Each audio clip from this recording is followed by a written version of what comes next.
মৌলানা খুরশেদ রাজা হুজুরের কথা এগুলো অনেক ভালো লাগে। মাশাআল্লাহ, উনির কণ্ঠটা অনেক সুন্দর লাগে।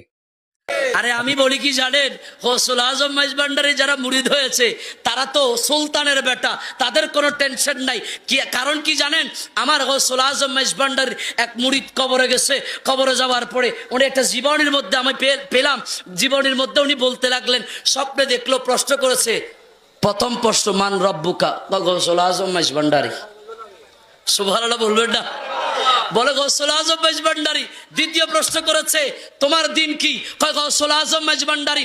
তৃতীয় প্রশ্ন করেছে, হাজা তাকুন হকুর রাসূল, কয় গৌসুল আজম মাইজভান্ডারি। কারণ মদিনার নবীকে তো দেখে নাই, সে দেখছে কাকে? জোরে বলেন না, সে কাকে দেখছে? তার পীর মুর্শিদকে।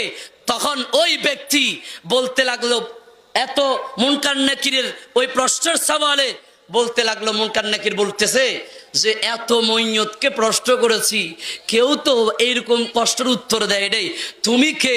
বলে আপনি জানেন আমি গৌসুল আজম একজন মুরিদ। বড় করে বলেন সুবহানাল্লাহ। এই খেলা আল্লাহ দেখতেছে কিনা? জোরে বলেন, দেখতেছে কিনা? একটু পরে গায়েব থেকে আওয়াজ আসে, এটা অন্য কোন পীরের মুরিদ না, এটা আমার গৌসুল আজম মাইজভান্ডারির মুরিদ। সুবহানাল্লাহ। একে জাহান্নামে নয়, একে জান্নাত দিয়ে দাও। বড় করে বলেন সুবহানাল্লাহ।